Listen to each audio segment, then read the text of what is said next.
Hi, this is Jason from Horrific Nightmares. Welcome back to the ABCs of Horror Challenge.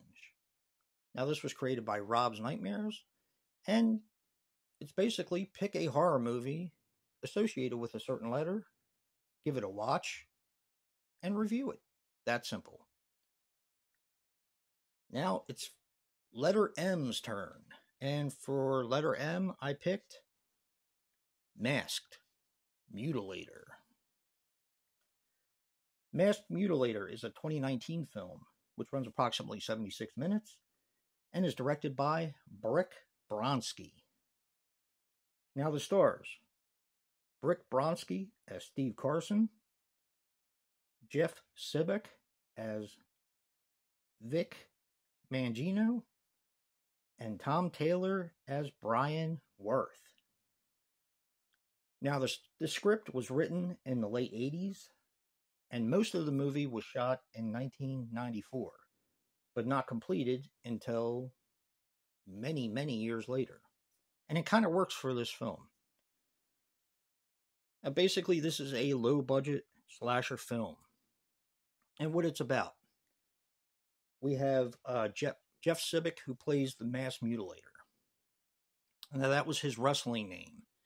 And when he was in the wrestling ring one time, he actually kills an opponent and retires because he's distraught over that. So when he retires, he decides to get a job at a foster kids home for troubled teens. Now, this cast is basically made up of wrestlers, so you kind of have to take that into consideration when you're watching it.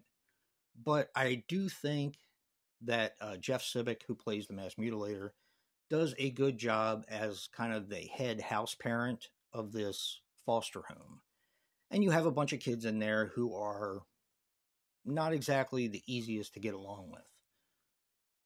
Well, the social worker comes and decides that they want to put an intern in there to help the Masked Mutilator character, to help him with the daily activities of running this foster house. And when this guy comes into this house, some of the kids start to disappear and basically are getting picked off one by one. And that's more or less your story of this film. Now, I had a blast with this movie. I am not into wrestling. I used to be when I was younger, much younger. I was into probably what everyone else was into at the time, which was the WWF, when Hulk Hogan he kind of reigned supreme. And you had guys like King Kong Bundy and Hillbilly Jim, Paul Orndorff, Ric Flair, guys like that from different wrestling outfits. And I was kind of just into that at the time. When I was probably in the 7th or 8th grade, I kind of got out of that sort of stuff. But I always enjoyed going to the wrestling matches, even in my 20s and 30s, because they were so much fun to go to. It's just a blast to go to a wrestling match.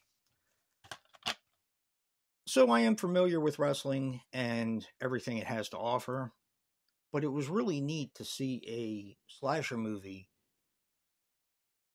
that was made by a bunch of guys who are wrestlers. I thought that was just so much fun, and I really enjoyed it. And I know a lot of my friends on YouTube are into wrestling, so I think not watching this movie would be a disservice. I think you guys would enjoy it. I enjoyed it for what it was. Now, granted, it's very low budget, but I just had a blast with it. I even watched some of the special features, and you had Mean Gene Okerlund that did an interview with one of the guys who produced the film. It was just a lot of fun. It brought back a lot of my childhood memories and nostalgia for wrestling, and I had a blast with it.